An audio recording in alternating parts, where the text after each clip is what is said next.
कृषि विभाग के रिक्त पद ग्रामीण कृषि विस्तार अधिकारी एवं वरिष्ठ कृषि विकास अधिकारी में नियुक्ति के लिए चयन परीक्षा का आयोजन किया गया।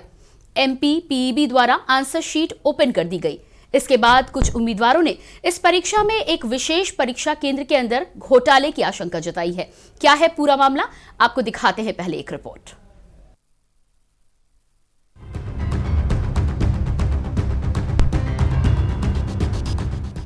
व्यापम ने 10-11 फरवरी को ये परीक्षा आयोजित की थी। 17 फरवरी को आंसर शीट के साथ सफल उम्मीदवारों की संभावित लिस्ट भी जारी की गई। परीक्षा में शामिल होने वाले अन्य छात्र घोटाले का आरोप इसलिए भी लगा रहे हैं कि टॉपर्स की शैक्षिक पृष्ठभूमि अच्छी नहीं रही है। जानकारी के मुताबिक टॉपर्स में शामिल एक उम्मीदवार को मैथ्स में पूरे मार्क्स मिले हैं, जबकि BSc में वह सांख्यिकी में 4 बार फेल हुआ है और 8 साल में उसकी डिग्री पूरी हुई थी। टॉप 10 टॉपर्स ने राजकीय कृषि कॉलेज ग्वालियर से BSc की है। आंदोलन का 14वां दिन है। हमारे यहाँ जो 14, 10 और 11 फरवरी 2021 को एग्ज़ाम हुआ था ग्रामीण कृषि विस्तार अधिकारी और वरिष्ठ कृषि विकास अधिकारी का, इसमें पेपर लीक का मामला सामने आया है।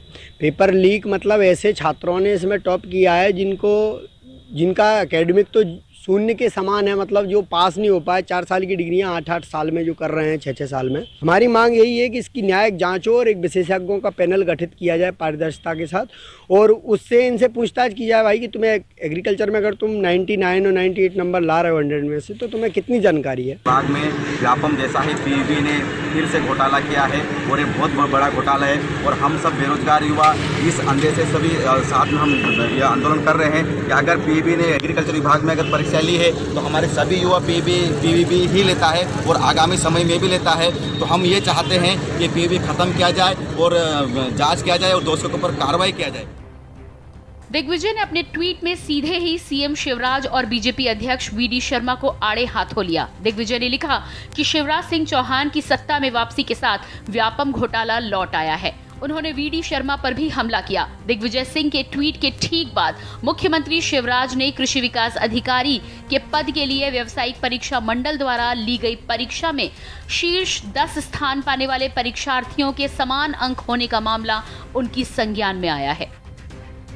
उसमें 10 लोगों के एक जैसे आंसर, जो सवाल नहीं बने वो 10 के 10 को नहीं बने, और इसमें यूनिवर्सिटी ने उठाया है। ये हमने भी विधानसभा में बात की, इसकी जांच की मांग की, और ये कृषि विस्तार अधिकारी तो ऐसा पद हो गया कि अगर आपको हिंदुस्तान में कृषि उत्पादन में नंबर 1 में आना तो ऐसी अधिकारियों की जरूरत है जो इस तरह से भ्रष्ट तरीके से आए। ये पूरे निरस्त करके और इसकी पूरी जांच होना चाहिए, और जो भी दोषी है उन पर एक्शन होना चाहिए। ये व्यापम घोटाले फिर से रिपीट हो गए। अगर व्यापम में वो स्टूडेंट दोषी पाए गए थे तो उनको वापस किसी परीक्षा में अनुमति मिली कैसे? इसके लिए निश्चित रूप से वो अधिकारी जांच के घेरे में आना चाहिए जिनके कारण ये सब हुआ। क्योंकि पुराने अगर कोई वास्तविक जांच के बाद ये आ गया था कि ये छात्र दोषी हैं, तो उनको वापस अनुमति मिली कैसे? कहीं न कहीं अधिकारियों की बड़ी नेग्लिजेंसी है। उनके खिलाफ अब जांच के, चूंकि माननीय मुख्यमंत्री जी ने आदेश दिए हैं, तो उसमें ये विषय भी होगा कि ये कैसे परीक्षा के लिए फिर से एंटाइटल हुए। ये तुरंत जांच होगी, दूध का दूध पानी का पानी हो जाएगा। मुझे लगता है कि आने वाले दिनों में फिर से एक मानहानि का उनको सामना करना पड़ेगा दिग्विजय सिंह जी को। गड़बड़ी का आरोप लगा रहे छात्र संतुष्ट नहीं हैं। वे इसे केवल एक संयोग मानने को तैयार नहीं हैं। उन्होंने इस मामले में कृषि मंत्री कमल पटेल से भी मुलाकात की है। पटेल ने भी इसे संयोग मानते हुए छात्रों को जांच का आश्वासन दिया है। उनको निर्देश दे दिए, जांच के आदेश दिए हैं, जांच कराएंगे, और दूध का दूध और पानी का पानी। अगर जिसने भी कहीं गलती पाई गई तो उसके खिलाफ हम सख्त कार्रवाई कराएंगे। जी सर, इसमें ऐसे भी आरोप लग रहा है कि जिन व्यक्तियों ने यानी कि 4 साल की डिग्री 7 साल में की है वो टॉपर आए हैं। इसीलिए हमने जांच के आदेश दे दिए हैं, और पूरी जांच होगी और निष्पक्षता के साथ होगी, और जो दोषी होगा उसको छोड़ेंगे नहीं। इन शीर्ष 10 उम्मीदवारों ने राजकीय कृषि कॉलेज ग्वालियर से BSc की पढ़ाई की है। इन्हें परीक्षा में एक जैसे प्राप्तांक मिले हैं और सभी ने परीक्षा में गलतियां भी एक जैसी ही की हैं। इन समानताओं के कारण व्यापम की भर्ती में धांधली का शक गहरा गया है। हालांकि मुख्यमंत्री शिवराज सिंह चौहान ने मामले की जांच के आदेश जरूर दे दिए हैं, लेकिन देखना यह है कि 2013 में सुर्खियों में आया व्यापम घोटाले के खिलाफ 2021 में दोबारा क्या कार्रवाई की जाएगी। स्पेशल डेस्क के न्यूज़।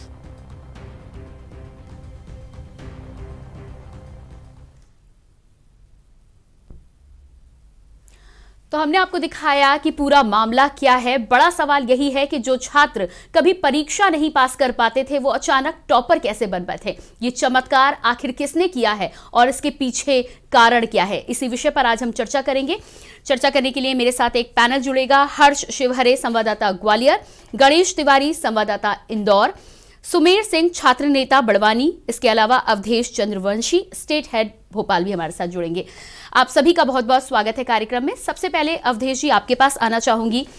सबसे पहला सवाल तो यही है कि जिन छात्रों के नाम टॉपर्स की लिस्ट में आए हैं उनमें से कुछ ऐसे हैं जिनकी पुरानी बैकग्राउंड अच्छी नहीं है, 4-4 साल 5-5 साल में पास होकर वो आगे आए हैं।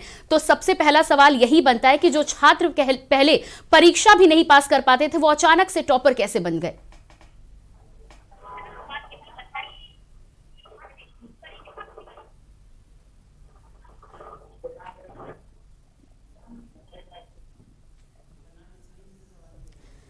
जी अवधेश जी आपसे मेरा सवाल यही है कि जो छात्र पहले परीक्षा भी नहीं पास कर पाते थे वो अचानक से टॉपर कैसे बन गए। जी देखिए, इसको बिल्कुल साफ तौर पर पहले मैं पूरा आपको मामला बता दूं जी। दरअसल क्या है, ये कृषि विस्तार अधिकारी के लिए परीक्षा की गई क्योंकि 10 से 12 फरवरी में संपन्न हुई है। यह 863 पदों के लिए भर्ती थी जिसमें करीब 22,000 कैंडिडेट ने पार्टिसिपेट किया था। जिसके बाद अचानक यह पूरा मामला जो निकल करके सामने आया है, यह सामने आया है ग्वालियर से। तो सबसे पहले मुझे लगता है कि हमें ग्वालियर यानी कि हर्ष के पास जाना चाहिए। हर्ष, आप बताइए सबसे पहले कि चंबल की पानी में ऐसा क्या है कि अचानक जो छात्र 8 वर्षों में 4 साल की पढ़ाई संपन्न करते थे, अचानक ऐसे चंबल के पानी में कौन सा प्रभाव रहा जिसकी वजह से वह टॉप कर गए। जी बिल्कुल। जी सुधीर जी, ग्वालियर से जो आप मामला आ रहा है सामने, वहाँ पर जो विद्यार्थी हैं जो 4 साल की जगह 7 साल में पार कर रहे हैं, चंबल संभाग में ये दौर हमेशा रहा है। व्यापम के बहुत सारे लोग इससे जुड़े हुए हैं। हमारे साथ कुछ कृषि विद्यालय के कुछ छात्र हैं, मैं आपसे उनसे बात कराता हूँ। क्या मामला है, थोड़ा सा बताएं आप। हमारा जो एग्जाम ग्रामीण कृषि विस्तार अधिकारी और वरिष्ठ कृषि विकास अधिकारी SADO REO का जो 10-11 फरवरी में जो हुआ था, उसमें पेपर टफ था। हम जब भी दोनों यूनिवर्सिटियां, जबलपुर और ग्वालियर यूनिवर्सिटी के 10 कैंपस है, इन जो भी छात्रों ने एग्जाम दिया था, जो पढ़ने वाले स्टूडेंट थे, इनके 160 तक क्वेश्चन आए हैं, मतलब नंबर आए हैं जो आंसर। पर इसमें जो कुछ छात्र संदिग्ध थे, मतलब जिनमें से 10 छात्र हमारे कृषि महाविद्यालय ग्वालियर के हैं और ये ऐसे छात्र हैं जिनको हम 7-8 साल से लगातार ऑब्जर्व कर रहे हैं। मतलब इनका वो स्टेटस है कि इन्हें हिंदी ढंग से पढ़नी नहीं आती है, इंग्लिश ढंग से पढ़नी नहीं आती है, और ये मार्क इनकी 98% हो रही है, यानी 196, 195 इस टाइप से नंबर आ रहे हैं। इनमें कुछ छात्र ऐसे थे जो नौकरियां भी कर रहे थे, वो डायरेक्ट आके एग्जाम दिया और अच्छे नंबर लाए। तो हमारा ये था कि इसकी न्यायिक जांच हो। अगर तुम्हारे टॉप आए हो तो इसमें कोई बुराई नहीं है, आप मीडिया के सामने तो आते। जब रिजल्ट नहीं आया तब तक तो ये सब छात्रावासों में डले थे। जिस दिन रिजल्ट आया उस दिन से ये सब गायब है, और गायब के साथ साथ इनके फोन भी बंद जा रहे हैं। और ये जो मंत्री जी बोल रहे थे कि तथ्य दो, तथ्य तो हमारे पास है और इतने मजबूत तथ्य हैं, लेकिन हम तुम्हें क्यों दें? हम तथ्य देंगे तो कोर्ट में देंगे ना। आपके पास इतनी प्रशासनिक मशीनरी है, पूरा प्रदेश आपके साथ है, पूरी जिला मशीनरी आपके साथ है, तो आप क्यों नहीं उनकी खुदाई करते? ऐसा ही है। यहाँ पर जो छात्रों के नंबर सबसे ज्यादा आ रहे हैं, भिंड, मुरैना, क्या आपका इसमें क्या कहना है? मतलब इस प्रकार क्या कमी रही, क्या मतलब उन्हें? ये जो छात्र हैं ये पूर्व में भी PAT प्री एग्रीकल्चर टेस्ट 2011, 12 और 13 में फर्जी पाए गए थे। हमने RTI डाली, उसमें इनके दस्तावेज निकले थे, पर उस दौरान हमने कॉलेज में भी शिकायत की। 2018 में कोई इन पर कार्रवाई नहीं। उस लिस्ट के करीब 5 छात्र इसमें सम्मिलित हैं जो कि टॉपर लिस्ट में। क्या नाम है उनके? नाम जो है हमने पब्लिश कर दिए हैं, मतलब उधर से ही आए थे हम लोगों के पास, क्योंकि क्या है कि इन लोगों ने हम पे भी दबाव डाला था कि हम गोली मार देंगे, ये कर देंगे। पर क्योंकि इसमें मामला हम आपके पास वापस लौट कर आएंगे। इसी बीच में हमारे साथ एक दर्शक जुड़े हैं, पहले उनसे बात कर लेते हैं। प्रदीप हमारे साथ बरेली से जुड़े हैं। जी प्रदीप, आप कहे क्या कहना चाहते हैं? जी मैडम, घोटाला हुआ, डेफिनेटली घोटाला है इसमें। क्योंकि इससे पहले भी कई परीक्षाओं में घोटाले की बदबू आई हुई है। जी 2018 में जो कार्यालय सहायक कंप्यूटर ऑपरेटर की जो भर्ती व्यापम तक निकाली गई थी, तो उसमें जो छात्र परीक्षा देने से वंचित रह गए थे, तो उनको मैडम व्यापम द्वारा फिर से परीक्षा में बुलाया गया था और उसके बाद रिजल्ट काफी देरी में निकाला गया जी। और इसमें भी वो हंगामा हुआ था विद्यार्थियों के द्वारा। 2019 जैसे स्टार्ट हुआ था उसी समय हंगामा होना स्टार्ट हो गया था, तो कहीं ना कहीं घोटाला हुआ मैडम इसमें भी। जी बिल्कुल, तो कहीं ना कहीं शक हर कोई जाहिर कर रहा है और ये जांच के बाद ही पता चल पाएगा कि ये पूरा मामला क्या है, इसके पीछे कौन जिम्मेवार है और किस लिए किया गया है ये घोटाला। इस पर हम चर्चा को लगातार जारी रखेंगे, लेकिन उससे पहले लेंगे एक छोटा सा ब्रेक।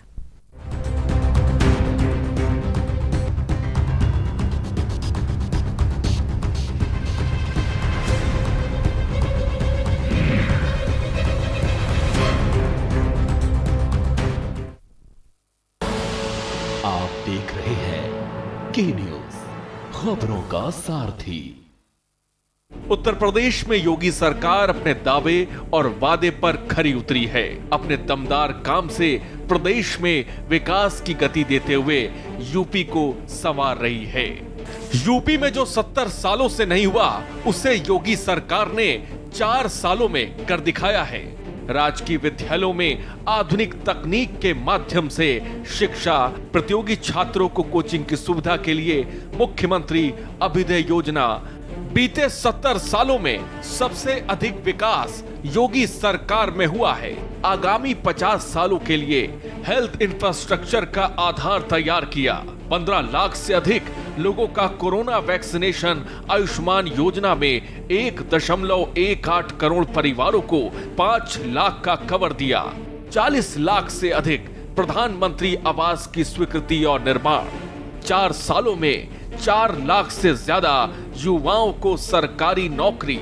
गन्ना किसानों को 1.25 लाख करोड़ का रिकॉर्ड भुगतान। 341 किलोमीटर लंबे पूर्वांचल एक्सप्रेसवे का तेजी से निर्माण। 2 करोड़ 61 लाख शौचालयों का निर्माण कराया। योगी सरकार ने विकास की दृढ़ इच्छा शक्ति से अपने काम के दम पर यूपी की तस्वीर बदल कर रख दी है। काम दमदार, योगी सरकार। खुदी को आजमाया है तो ये अंदाज आया है। खुदी को आजमाया है तो ये अंदाज आया है। तुम में भी मैं हूं, शुद्ध प्लस पान मसाला। आप देख रहे हैं के न्यूज, खबरों का सारथी।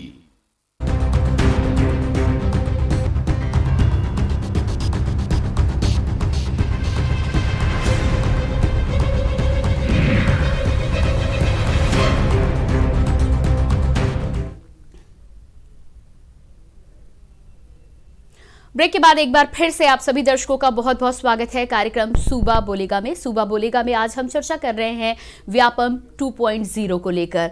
ये घोटाला हुआ है मध्य प्रदेश के व्यापम में, जहां पर कृषि विकास अधिकारियों का चयन हुआ है और एक ही कॉलेज के 10 छात्रों ने टॉप किया है, जिनके बारे में कहा जा रहा है कि ये वही छात्र हैं जो पहले कभी बीएससी के एग्जाम पास करने में सालों लगा देते थे, आज एकदम से टॉपर बन गए हैं। इसी पर हम चर्चा कर रहे हैं और चर्चा करने के लिए पैनल मेरे साथ है। आगे बढ़ूंगी, लेकिन उससे पहले मेरठ से कॉलर हमारे साथ जुड़ चुके हैं, उमेश। उमेश जी, आपका बहुत बहुत स्वागत है।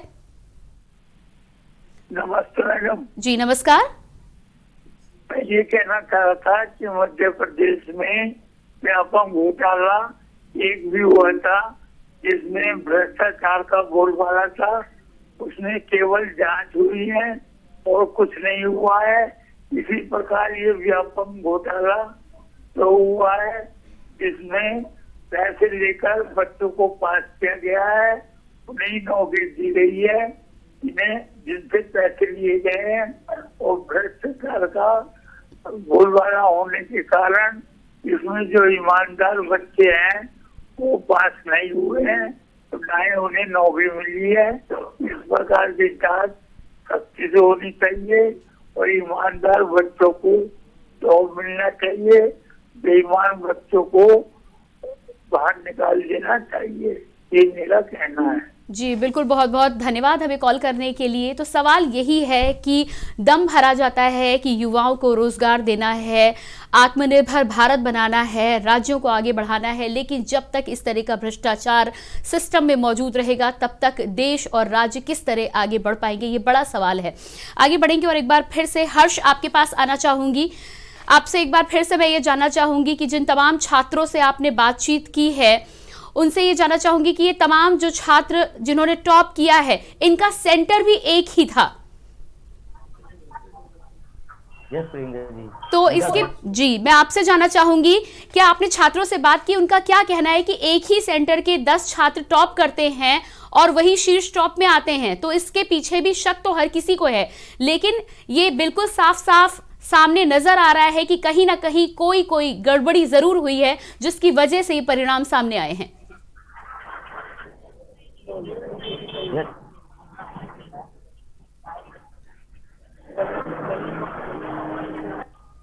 जी हर्ष, जब आपने छात्रों से बातचीत की तो क्या कुछ निकलकर सामने आया? चंबल संभाग भिंड मुरैना से पहले भी ऐसे मामले आते रहे हैं लगातार, और नकल के मामले में अधिकारियों ने काफी बार कार्रवाई भी की है। हमारे साथ कुछ छात्र हैं, वो भाई यही बता रहे हैं उनके संग क्या परेशानी है, किस प्रकार से लोगों ने व्यापम 2 का मामला जो बड़ा सामने आया है वो किस प्रकार से आया है, वो ये बताना चाह रहे हैं। बताइए। जो एग्जाम जो हुआ था और इसमें जो टॉपर छात्र आए हैं ये वो छात्र हैं जिनकी बीएससी यहाँ 6-6, 7-7 साल में हुई है, और इनका रिकॉर्ड अगर तुम उठाकर अगर देखो तो इनका रिकॉर्ड बहुत अच्छा नहीं है यहाँ पे। परसों हमसे एक अधिकारी मिले, वो बोले थे कि 12वीं 45% बच्चा आईएएस बन सकता है। बिल्कुल बन सकता है, और आईएएस बनने के बाद आप उससे ये तो उम्मीद रखते हो कि उसको भारत की हिस्ट्री की याद हो, मतलब आती हो, भारत का भूगोल पता हो उसको कि भारत की भूमि कितनी क्षेत्र वर्ग किलोमीटर में है। अगर पॉलिटिक व्यवस्था में जानते हो तो आपको ये तो पता होना चाहिए कि भारत की राज्य व्यवस्था क्या है। आईएएस ये उम्मीद तो रखते हो। अगर कृषि छात्र है तो आप उससे ये उम्मीद तो रखते हो कि उसको ये जानकारी हो कि भाई खाद्यान्न कितना उत्पादन होता है मध्य प्रदेश में, भाई मध्य प्रदेश की स्थिति क्या है, भारत की स्थिति क्या है। जो बंदा जो मतलब छात्र अगर 98% ला रहा है तो उससे आप क्या उम्मीद रखोगे, कितना विकास करेगा वो? ये तो मंगल ग्रह पे भेजने लायक होगा ये 98% वाले। ये 10 छात्र जो आए हैं उस पर आपका क्या कहना है? इतने नंबर है, ये किस प्रकार से आए? 10 छात्र हैं, अगर इनमें से एक भी सही निकल आए तो सरकार जो सजा दे हम वो मानने को तैयार है, क्योंकि इनके एग्जाम के दौरान मैंने स्वयं पढ़ाया है। इनके सब्जेक्ट नहीं निकलते थे, एक सब्जेक्ट स्टैटिस्टिक्स है वो 4 साल में निकला इनका। उसमें से कुछ छात्र तो बीएससी करके निकल गए थे, कुछ एमएससी में डले हुए, और एमएससी में भी इनका सिलेक्शन कैसे हुआ है इसकी शिकायत हमने कॉलेज यूनिवर्सिटी में की थी। क्या है, पहले जो रोल नंबर भरते थे वो 7-7 भरते थे तो चीटिंग करवा देते थे।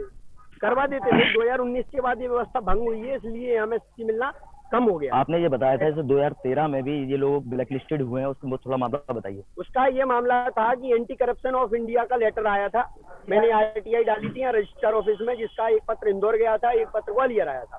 इंदौर वालों ने कहा, कॉलेज वालों ने, कि हमारे यहाँ ऐसी कोई कमेटी गठित नहीं की गई, जबकि ग्वालियर कृषि महाविद्यालय ने हमें कुछ दस्तावेज उपलब्ध कराए थे कि हमने जो है पत्र बना के व्यापम में, एसपी ऑफिस में और थाना प्रभारी और अपर मुख्य सचिव मध्य प्रदेश शासन इनको भेजा है, पर ऊपर से कोई कार्रवाई नहीं हुई थी। इसमें 30 लोगों के नाम थे जो कि लिस्ट हमने बताई थी।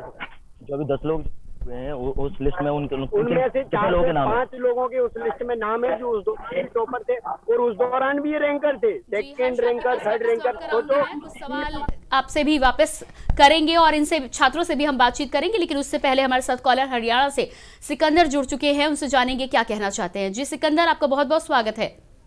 नमस्कार जी। नमस्कार सर, जैसे कि आप बता रहे हो अभी ये 10-15 बच्चे जो पास हुए हैं, जो एमटीएस और कानून की कड़ी से कड़ी कार्रवाई होनी चाहिए सर जी। और मैं ये कहना चाहता हूँ कड़ी कार्रवाई तो बाद में होनी चाहिए, उनका दोबारा से पेपर लिया जाना चाहिए पहले तो, और ये फेल होते हैं तो उनके ऊपर केस होना चाहिए, कोर्ट के हिसाब से कानूनी कार्रवाई भी होनी चाहिए सर।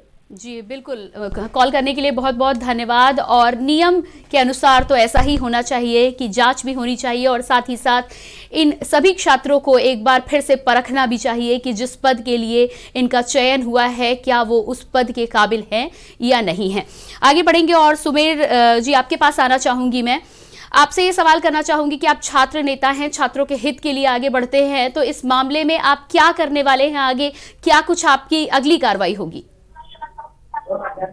हमारा सिर्फ ये है कि हम प्रदेश लेवल में, जिले भर में हम आंदोलन करेंगे और बताएंगे कि कितना बड़ा घोटाला हुआ है। अगर कभी भोलेपन का कोई अवार्ड अगर नेशनल अवार्ड होता तो हमारे प्रदेश के मुख्यमंत्री शिवराज सिंह चौहान जी को मिलता। उनको मालूम था कि इतना बड़ा घोटाला, व्यापम वाला घोटाला हुआ है। व्यापम का नाम बदलकर इन लोगों ने पीबी कर दिया। अब नाम बदल देने तो कोई लक्षण नहीं चेंज हो जाते हैं। पीबी का भी सेम टू सेम काम हुआ है। और सबसे बड़ी बात यह है कि मध्य प्रदेश सरकार के मंत्रियों को, इनके अधिकारियों को मालूम होना चाहिए इस कंपनी को जिसको ठेका दिया था परीक्षा कंसल्ट करवाने के लिए, NSIT, ये एग्जाम को उत्तर प्रदेश ऐसे कुछ राज्यों में ब्लैक लिस्टेड किया है। और ब्लैक लिस्टेड इसलिए किया गया है कि इसके पेपर आउट होते हैं।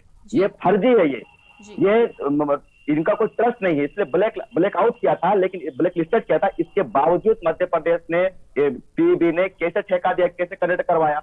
अब ये बात के मध्य प्रदेश के शिवराज सिंह चौहान जी को, मुख्यमंत्री जी को मालूम नहीं होगा। मध्य प्रदेश के बोलते हैं कि मेरे भांजे और भांजो, लेकिन आज उनके भांजे और भांजी सड़कों पर पड़े हुए मिलते हैं, उनको लेटते हुए मिलते हैं, प्रदर्शन करते हुए, अर्धनग्न होकर प्रदर्शन करते हैं। इतना करने के बाद भी मध्य प्रदेश के मुख्यमंत्री जिनके भांजे और भांजी लगते हैं, उनको इतना कानों में जू तक नहीं रखती है कि इतना बड़ा घोटाला हुआ है। व्यापम ये व्यापम वाले ये बहुत घातक लोग है। ये आपने देखा होगा पिछले कुछ सालों में 50 से अधिक मौतें हुई है व्यापम के जो गवाह वगैरह थे इन लोगों के। तो ये तो बहुत बड़ा घोटाला है ये। और हम मांग करते हैं कि इसको जांच किया जाए। और हमको अंदेशा है कि जो बच्चा पढ़ाई कर रहा है अपने घर से 150 किलोमीटर दूर, 200 किलोमीटर दूर दिन रात मेहनत करता है, उस बच्चे को वाजिब उसको मेहनत का हक मिले, न कि ऐसे अमीरों के बच्चे अब पेपर खरीद लेंगे, इस प्रकार से घोटाला हो तो बच्चे कहाँ जाएंगे।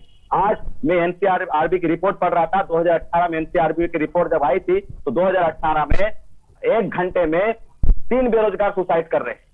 3 बेरोजगार सुसाइड करना बहुत बड़ी गंभीर बात है ये। लेकिन हमारे देश के राजनेता को राजनीति करने से फुर्सत मिले तब तो इस ओर ध्यान देंगे कि देश में बेरोजगारी कितनी है। अरे देश मध्य प्रदेश उनके भांजे और भांजे लगते हैं, पैर छूते भांजे और भांजों का, पैर छूने के दूर मुख्यमंत्री इतना तो करते हैं, भांजे और भांजों को रोजगार देते।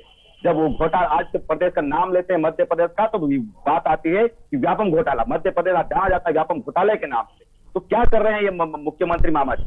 जी बिल्कुल, आपका कहना बिल्कुल सही है। मामला बहुत ही संगीन है और यदि इसी तरह का भ्रष्टाचार हर विभाग में लिप्त रहा तो युवा कैसे अपने अच्छे भविष्य का सपना देख पाएगा और कैसे आगे बढ़ पाएगा। अवधेश जी, एक बार फिर से आपके पास आना चाहूंगी। और यहाँ पर जैसा कि हमें जानकारी मिली है कि एजेंसी जो थी वो भी ब्लैक लिस्टेड थी, छात्र थे वो भी ब्लैक लिस्टेड थे, उसके बाद भी बिना किसी कार्रवाई के आगे बढ़ा गया और बिना कुछ सोचे समझे टॉपर्स की लिस्ट में उनका नाम को भी आगे कर दिया जाता है। तो क्या यहाँ पर डर बिल्कुल खत्म हो गया है? क्या लोगों को ये बिल्कुल अंदेशा हो गया है कि वो कुछ भी करेंगे, कहीं भी किसी जांच के दायरे में नहीं आएंगे? देखिए, इस कंपनी की भूमिका पूर्ण तरीके से संदिग्ध है।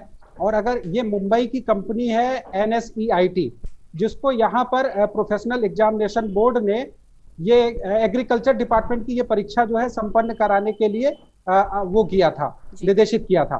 लेकिन यहाँ पर जैसा कि उत्तर प्रदेश की अगर हम बात करें तो 2017 में ही इस कंपनी को ब्लैक लिस्टेड कर दिया गया है। दरअसल मामला ये था कि यहाँ पर सब इंस्पेक्टर की एक भर्ती थी, वहां पर पेपर लीक का मामला सामने आया था, जिसके बाद 25 और 26 जुलाई को पुलिस ने इस ऑनलाइन परीक्षा करने वाले 7 गिरोहों को पकड़ा था। और जिसके बाद STF के महानिरीक्षक अमिताभ यश ने मीडिया से प्रेस कॉन्फ्रेंस करके इस मामले की पूरी जानकारी दी थी कि इस कंपनी को ब्लैक लिस्टेड किया जा रहा है। इसी तरीके से मामला तमिलनाडु में भी हुआ था। तमिलनाडु में भी 2019 में इस कंपनी को ब्लैक लिस्टेड किया गया था, जहां पर टीचर्स रिक्रूटमेंट बोर्ड की परीक्षा थी, वहां पर भी कुछ इसी तरीके से मामला सामने आया था कि इसके पेपर्स लीक हो गए थे। यही बात हम करें तो 2017 में भी पटवारी भर्ती परीक्षा की रिस्पॉन्सिव सीट जो है आउट हो गई थी। यही इससे पहले पीबी के द्वारा भी ये चीजें हो चुकी है। प्रोफेशनल एग्जामिनेशन बोर्ड का भी इसने एक परीक्षा 2018 में कराई थी, ग्रुप 4 की भर्ती, उसमें भी यही मामला सामने आया था कि पेपर जो है व्हाट्सएप पर लीक हो गया है। और इसको कहीं ना कहीं जो माना भी गया था और मीडिया के सामने आकर के इस कंपनी के, जो कि मुंबई की कंपनी है NSEIT, इसकी कंपनी के अधिकारियों ने भी माना था कि हाँ व्हाट्सएप पे ये लीक हुई है। लेकिन जिसके बाद होता क्या है कि प्रोफेशनल एग्जामिनेशन बोर्ड के ही कुछ अधिकारी इसकी जांच करते हैं और इस मामले को पूरा दबा देते हैं। जहां पर 30 से 40 नंबर पाने वाले जो छात्र थे उनका सिलेक्शन हो जाता है, 1 से 2 साल तक जांच चलती है और धीरे धीरे समय की गर्त में सारी चीजें खो जाती है। जैसा कि सुमेर जी का गुस्सा बिल्कुल जायज है, क्योंकि छात्र 20 वर्षों से लगातार मेहनत कर रहा है, वह अथक परिश्रम करता है, अपने माँ बाप की पूंजी को लगा करके घर वालों को उनसे उम्मीदें रहती हैं, और उसके बाद जब वह जांच, high court, court, supreme court के चक्कर लगाए, तो अब ऐसे में उसका हक जो उसे मिलना चाहिए वो किसी और को पैसों के बलबूतों पर मिल जाता है। तो वो जो उसको वो मेहनत करता है और व्यक्ति जो पढ़ाई करता है उसको जब उसका फल नहीं मिलता है तो कुछ इसी तरीके के दुख उत्पन्न होते हैं। जैसा कि बड़वानी में भी हमने तस्वीर देखी जो कि लंबा दंडवत कर रहे थे और अपनी यह मांग कर रहे थे। अब पूरे प्रदेश में भी इसी तरीके की मांग लगातार जायज की जा रही है। और इस बोर्ड परीक्षा की अगर हम बात करें तो इस बोर्ड परीक्षा की जो है 3 जगह से चिंगारी निकलती हुई दिखाई दे रही है। एक इंदौर में, एक बात करें हम ग्वालियर में, और तीसरा जो है बड़वानी में। खास करके चंबल से यह जुड़ा हुआ मामला है, इसलिए चंबल में इसका प्रभाव ज्यादा देखा जा रहा है, क्योंकि ऐसे छात्र जैसा कि अभी हमारे साथी ने बताया, हर्ष ने बताया, उनके साथ जो पीछे छात्र खड़े हुए हैं, कि जो छात्र को उन्होंने पढ़ाया है वह उनका स्वयं जानते थे कि वह किस तरीके के रहे होंगे, किस तरीके की उनकी पढ़ाई रही होगी। जिन छात्रों को उन्होंने पढ़ाया है वह उनसे ज्यादा नंबर ला करके टॉप करते हैं और उसके बाद पेपर आने के बाद वो गायब हो जाते हैं, मोबाइल नंबर उनका बंद हो जाता है। तो ये सब सारी चीजें हैं जो कि इस पूरे मामले को कहीं ना कहीं संदिग्ध करती है। जी प्रियंका। जी बिल्कुल। गणेश जी आपके पास आना चाहूंगी। जिस तरह से यहाँ पर बात हुई है, सुमेर ने भी कहा है, अवधेश जी ने भी बोला है यहाँ पर कि छात्र, जो तमाम छात्रों से बात की है, हर्ष ने, उनसे निकलकर यही आ रहा है कि बहुत से ऐसे लोग जिन्होंने पढ़ाया है इन छात्रों ने, वो उनका पूरा बैकग्राउंड जानते हैं, किस तरह की उनकी हिस्ट्री रही है। एक छात्र जब टॉप करता है तो ऐसा नहीं होता है कि रातों रात कोई छात्र टॉप कर जाएगा, उसके पीछे कई सालों की मेहनत होती है, तब जाकर एक छात्र ऐसे मुकाम पर पहुंचता है जहां पर वो किसी परीक्षा को पास करता है और उसके बाद टॉप करता है। तो यहाँ पर आपने जब छात्रों से बात की तो किस तरह की बात निकलकर सामने आ रही है? देखिए प्रियंका, सबसे पहले निश्चित तौर पर एक बार फिर व्यापक घोटाले के बाद अब एक नए तरह का घोटाला सामने आया है। क्या कि हाल ही में अभी 10 फरवरी और 11 फरवरी को पोस्ट जो एग्जामिनेशन पीवी की एग्जामिनेशन हुई थी उसका रिजल्ट आया था। रिजल्ट आने के बाद छात्रों को इसमें काफी बड़ा घोटाले का जो सामने आई थी, घोटाले की बातें सामने आई थी। लगातार छात्र, चाहे तो वो इंदौर हो या फिर ग्वालियर हो, चंबल के कई क्षेत्रों में लगातार छात्र इस घोटाले के लिए लगातार आंदोलन कर रहे हैं और इस पर उच्च स्तरीय जांच की जो मांग कर रहे हैं। मुख्यमंत्री शिवराज सिंह चौहान से भी उन्होंने इस घोटाले के बारे में जांच की कार्रवाई की मांग की है। वहीं अभी अगर हाल ही में बात करें तो इंदौर में भी ऐसे कई छात्र हमारे साथ इस वक्त हमारे साथ भी मौजूद है, जिनका लगातार इस जो एक बार फिर व्यापक घोटाला जो पीवी का एग्जामिनेशन हुआ है, कृषि विकास अधिकारी पद के लिए हुआ है। जब ज्ञात हुआ उन्हें, जब सभी छात्रों को जानकारी प्राप्त हुई कि एक ही कॉलेज के एक ही जगह के 10 लोगों को टॉप लिस्ट पर उनका नाम सामने आया, उसके बाद यह आंदोलन उग्र हो गया और लगातार छात्र यहाँ पर विरोध प्रदर्शन करने लग गए। और इस पर जांच के लिए भी मुख्यमंत्री शिवराज सिंह चौहान से उन्होंने गुहार लगाई। ज्ञातों की देखिए, निश्चित तौर पर प्रियंका मैं बता दूं आपको कि जब छात्र काफी दूर से किसी भी एग्जामिनेशन के लिए या फिर परीक्षा की तैयारी के लिए काफी मेहनत करता है, मशक्कत करता है, और जब उसे पता चलता है कि पैसे के बदौलत किसी न किसी को इस जो एग्जामिनेशन हुई है वहां पर उसे मौका मिल गया, तो कहीं ना कहीं छात्रों का जो मनोबल है वो टूटता है। ऐसे में हमारे साथ कई छात्र ऐसे हैं, हम उनसे भी सीधा बात करेंगे कि उन्हें किस तरह से और इस आंदोलन से और जो ये भ्रष्टाचार की घटना सामने आई है, व्यापम 2 जिसे नाम दिया गया है, वो किस तरह से और कब तक ये कैसे विरोध कर रहे हैं। जी बताएं। आइए। जी गणेश जी, आपके पास में वापस लौट कर आऊंगी। इससे पहले हमारे साथ एक कॉलर जुड़े हैं, उनसे बात कर लेते हैं। कार्तिकेय यहाँ पर मध्य प्रदेश से हमारे साथ जुड़े हैं। जी कार्तिकेय, बहुत बहुत स्वागत है आपका। क्या कहना चाहते हैं आप? जी मैम, मैं यही कहना चाहता हूँ कि जो मतलब इस पेपर में गड़बड़ी सामने आ रही है उसकी मतलब अच्छी से अच्छी प्रकार से जांच की जाए और मैम जो भी दोषी लोग हैं जिन्होंने भी पेपर लीक किया है और उनको मतलब सजा हो। मैम मैं यही चाहता हूँ। जी बिल्कुल, हर किसी की यही उम्मीद है, यही आशा है। और इसी बीच एक कॉलर और हमारे साथ जुड़ चुके हैं, साहिल हरियाणा से। साहिल, आपका बहुत बहुत स्वागत है, अपनी बात रखें आप। जी साहिल, आप मुझे सुन पा रहे हैं? जैसे कि है कि सेक्टर के पास हुए हैं ना। हेलो जी साहिल, आप अपनी बात रखें, क्या कहना चाहते हैं? इन्हें सभी स्टूडेंट्स के सच के दायरे में आते हैं जी, इनके खिलाफ खिलाफ करीब से करीब कार्रवाई होनी चाहिए। जैसे कि मैं भी एक गरीब घर का लड़का हूँ, तो मैंने भी एक पेपर दिया था, मुझको मेरे को 95% आए थे, तो भी इन्होंने मुझको फेल कर दिया। जी बिल्कुल, बहुत बहुत धन्यवाद हमें कॉल करने के लिए। तो यहाँ पर साहिल का कहना है कि 95% नंबर आने के बाद भी इनका चयन नहीं हुआ है, जबकि ऐसे अभ्यर्थी आज टॉप पर बैठे हुए हैं जो कभी परीक्षाएं भी पास नहीं कर पाते थे। एक बार वापस गणेश आपके पास आना चाहूंगी। आप कई छात्रों से बात कर रहे थे, उनसे जानना चाहेंगे कि किस तरह की प्रतिक्रिया है उनकी। छात्र हैं, मैं उनसे बताइए अपनी राय। कि जो ये घोटाला हुआ है इसका हमने नाम दिया है व्यापम घोटाला 2। ये इसलिए नाम दिया गया है क्योंकि ये 2013 में जो छात्रों के नाम सामने आए हैं, जो टॉप 10 छात्र है, इनका जो लिस्ट में नाम आया, तब हमने इनकी जानकारी निकाली। तो जो हमारी एग्रीकल्चर यूनिवर्सिटी है, इन्होंने 2013 में भी इनका नाम बताया था कि भाई ये जो है ये संदिग्ध पाए गए हैं, लेकिन उस समय जो समिति व्यापम के द्वारा गठित की गई थी, उस समिति में भी इनको क्लीन चिट दी गई। क्योंकि इनका उस समय भी पैसा चला और आज भी पैसा चला और इन्होंने पेपर खरीदा, क्योंकि पेपर खरीद कर इन लोगों ने इस पेपर को व्यापक रूप से बांटा, जैसे पक्षियां बांटते ना, इस तरह से इन लोगों ने बांटा है। तो इन्हें ये डर था कि कहीं हम कम नंबर लाके ऐसा ना हो कि हमारा सिलेक्शन ना हो, तो इन लोगों ने 195 198 नंबर मारे।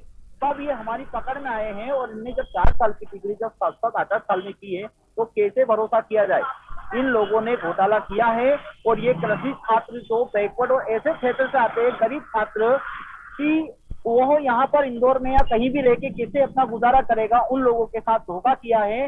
ये खुले तौर पे हमारा मर्डर किया गया है, ये हत्या की गई है, हमारे आत्मविश्वास की भी हत्या की गई है। अब हम पढ़े तो पढ़े कैसे विश्वास रखे कि व्यापम जो है उससे हम कैसे भरोसा करें जब इतना बड़ा घोटाला हमारे साथ हुआ है। तो कुल मिलाकर अन्याय हुआ है यहाँ पर उन छात्रों के साथ जिन्होंने सालों कड़ी मेहनत की है, और जब फल मिलने की बारी आई तो उन लोगों को आगे कर दिया गया जो पैसे के बल पर आगे बढ़े हैं। राम मध्य प्रदेश से हमारे साथ कॉलर जुड़े हैं, उनसे जानेंगे क्या कहना चाहते हैं। जी राम, बहुत बहुत स्वागत है आपका।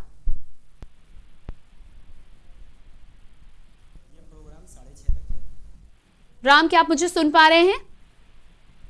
मैम राहुल हूँ, मैं राम नहीं। जी राहुल, बहुत बहुत स्वागत है आपका कार्यक्रम में। माफ कीजिएगा, आप क्या कहना चाहते हैं?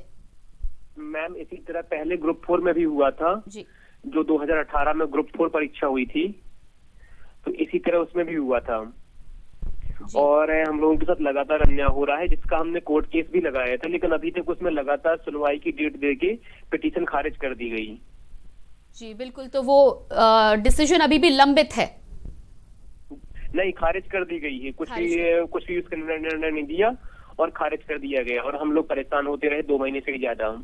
जी हमें कॉल करने के लिए बहुत बहुत धन्यवाद। तो यहाँ पर राहुल का भी यही कहना है कि परीक्षाएं होती हैं और उसके बाद जब इस तरह के भ्रष्टाचार सामने आता है, ऐसे में यदि कोई आगे आकर कुछ शिकायत भी करता है तो उस पर भी कुछ सुनवाई होती हुई नजर नहीं आती है। एक बार फिर से आपके पास आना चाहूंगी। हर्ष, मैं आपके पास आऊंगी। तमाम छात्रों से आप बात कर रहे हैं, मैं आपसे ये जानना चाहूंगी कि इन छात्रों की आगे की रणनीति क्या है। सरकार से लगातार मांग की जा रही है, जांच के आदेश दे दिए गए हैं, लेकिन जांच एक बार फिर से निष्पक्ष होगी और उसमें से सच्चाई निकलकर सामने आएगी, इस बात की गारंटी कैसे मिलेगी? प्रियंका जी, मैं छात्रों से ही आपको ये बताना चाहता हूँ कि जो अभी जांच के आदेश दिए गए हैं उसमें किस प्रकार की कार्रवाई होगी आगे चल के, और अगर ऐसा नहीं होता है तो छात्रों को आगे क्या रणनीति रहेगी, मैं बताता हूँ। बताइए। लोगों से माननीय शिवराज सिंह चौहान ने ट्वीट किया था कि हम कार्रवाई करेंगे, और हमें भरोसा भी है कि ये कार्रवाई करेंगे। हमारे यहाँ ग्वालियर हमारे माननीय कलेक्टर महोदय ने भी बोला है कि हमारे जो लोकल स्तर पर जितनी कार्रवाई हमसे बनेगी और जो तक समय मिलेंगे हम उस आधार पर। अभी तक सरकार के द्वारा जिस प्रकार से एग्जाम कराया जा रहा है, सरकार ने जिस तरह से छात्रों को धोखा दिया है, उस पर बताइए आप। अगर आगे जाके नहीं ऐसा करते हैं तो क्या आपके तो हम लोगों की जो नजर में थे, इनको हमने पकड़ लिया है। जितने एग्जाम हो रहे हैं सब में खुल के पेपर बिक रहा है, और हमें पूरे कॉन्फिडेंस से कह सकते हैं, क्योंकि इतने बड़े एग्जाम में जो कि 8 साल में, ये 6 साल में ये पोस्ट आई है ग्रामीण कृषि विकास अधिकारी की, और वरिष्ठ कृषि विस्तार अधिकारी की पोस्ट आई है 10 से 12 साल में।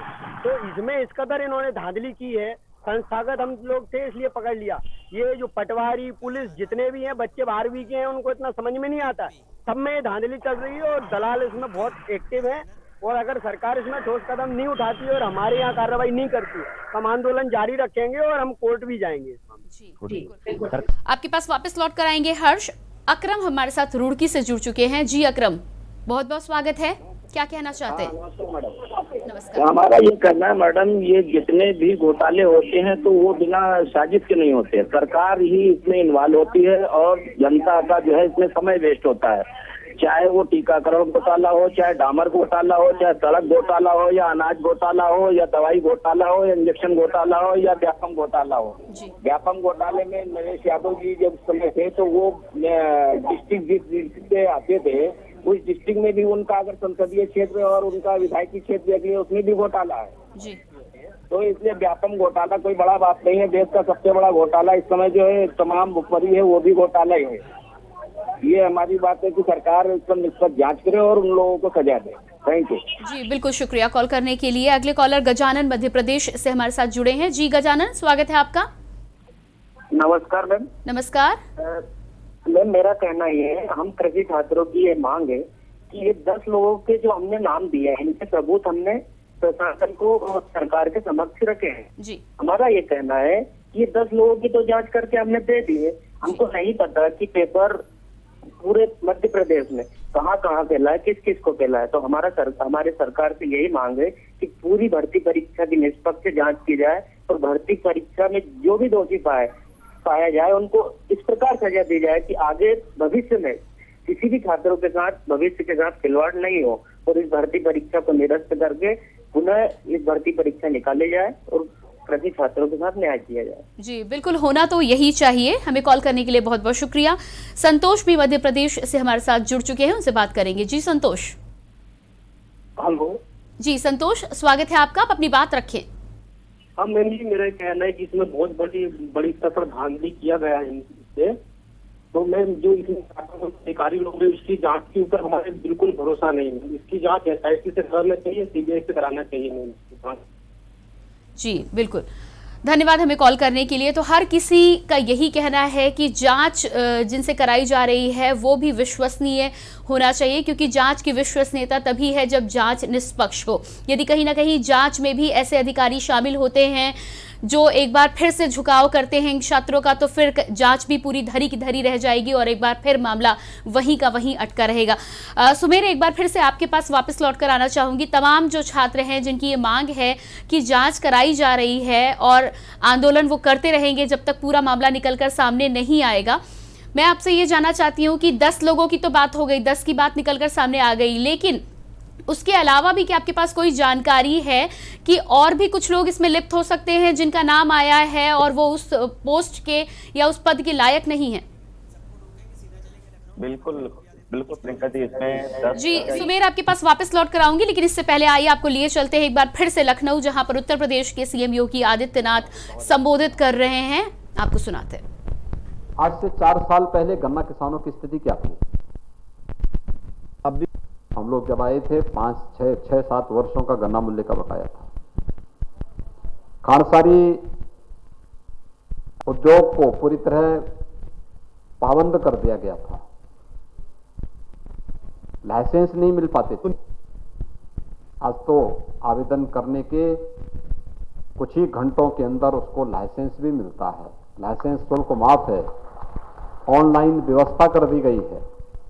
15 किलोमीटर की बजाय 7.5 किलोमीटर के दायरे में कोई भी खानसारी उद्योग लग सकता है और उसका परिणाम है कि उत्तर प्रदेश के मुजफ्फरनगर हो, बिजनौर हो, शामली हो, अयोध्या हो, लखीमपुर खीरी हो, शाहजहांपुर हो या जो भी जनपद गन्ना बाहुल्य हैं, वहां के किसानों के द्वारा जो गन्ना पैदा किया जाता है उससे बनने वाला गुड़ न केवल स्थानीय स्तर पर बल्कि देश स्तर पर और दुनिया के स्तर पर भी उनको एक नई पहचान और नया लाभकारी मूल्य दिला रहा है। मैं पूरे वर्ष भर इस बात का मूल्यांकन करता था कि मुझे याद है हम लोग बचपन में थे तो गुड़ का दाम कम होता था, चीनी का दाम ज्यादा होता था, लेकिन अब स्वास्थ्य के प्रति जागरूकता परिणाम है गुड़ का दाम ज्यादा है, चीनी का दाम कम है। ये 60 लाख गन्ना किसान प्रदेश के अंदर है और 27 लाख हेक्टेयर में गन्ने की खेती प्रदेश के अंदर होती है। इन किसानों के जीवन में हम व्यापक परिवर्तन ला सकें, इसके लिए उन्हें नई तकनीक के साथ जोड़ना, ऑनलाइन पर्ची की व्यवस्था उनके लिए करना, किसी प्रकार की कोई समस्या उनके सामने ना आने पाए कि भाव उसके पीछे रहता है। 1,25,600 करोड़ रुपए तो केवल अब तक गन्ना किसानों की गन्ना मूल्य का भुगतान राज्य सरकार ने करवाया है चीनी मिलों से। कोरोना कालखंड में आपने देखा होगा, जब अन्य राज्यों की और दुनिया के तमाम देशों की चीनी मिलें बंद हो गई, हम लोगों ने उस समय भी चीनी मिलें चलवाई और चीनी मिलें चलवाने के साथ ही उन चीनी मिलों को भुगतान के साथ भी जोड़ने का कार्य किया। हमारी प्राथमिकता थी, जब तक गन्ना के खेत में किसान का एक भी डंठल गन्ना है, कोई चीनी उद्योग बंद नहीं होना चाहिए, कोई चीनी मिल बंद नहीं हुई। उत्तर प्रदेश एकमात्र राज्य है जहां पर सभी चीनी मिलें चली और